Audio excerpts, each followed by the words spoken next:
कल से संसद का मानसून सत्र शुरू हुआ। मानसून सत्र के पहले जो एक परंपरा रहा कि माननीय प्रधानमंत्री जो लोकसभा के नेता हुए वो संसद के बाहर जो संवाददाता है जो पूरे देश को संसद की कार्रवाई से अवगत करवाते हैं उन तक सत्र के शुरुआत में जो सरकार का जो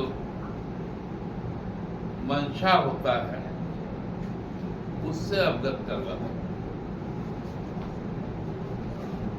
उसी क्रम में उन्होंने कल कहा कि ये मानसून सत्र नहीं, यह विजय उत्सव है।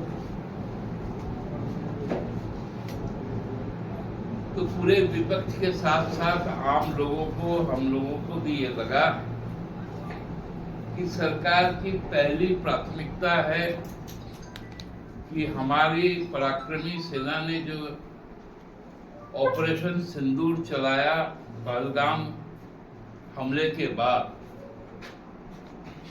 उस पर चर्चा से ही सदन शुरू होगा, सत्र शुरू होगा।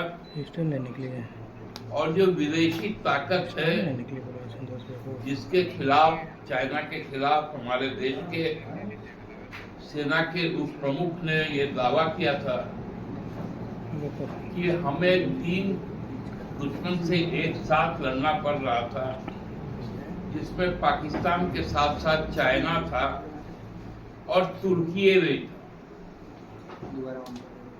तो उस पर भी बातें आती और अमेरिका के जो राष्ट्रपति है वर्तमान में और हमारे प्रधानमंत्री जिनको सबसे प्रिय मित्र बोलते हैं, डोनाल्ड ट्रंप साहब,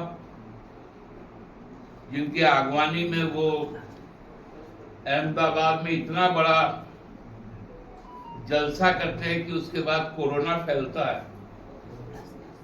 आप लोगों को याद है 2020 का। और तभी मालूम चला कि जब सत्र चल रहा है तो प्रधानमंत्री जी फिर विदेश के दौरा पे जाएंगे 23 तारीख से।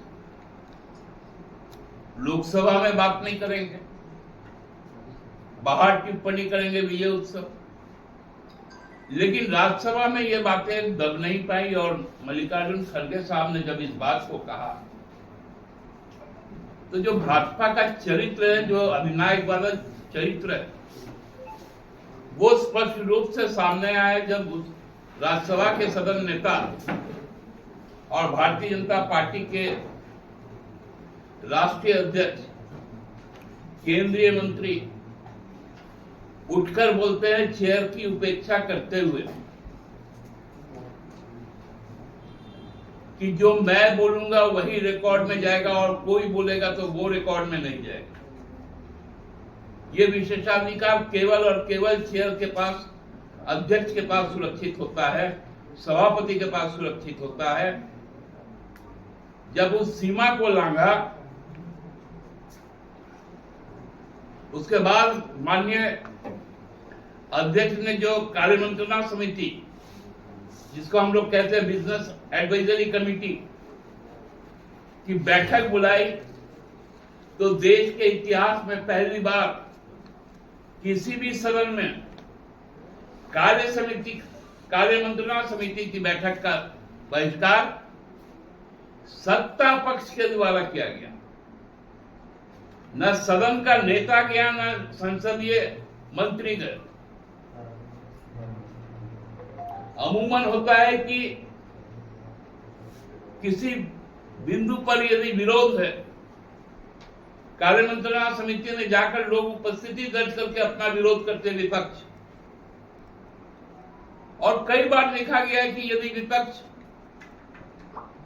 और ज्यादा नाराज होता है तो वो नहीं जाता। तब अध्यक्ष परंपरा अनुसार अकेले में विपक्ष के नेता को बुलाकर उनकी बात सुनते।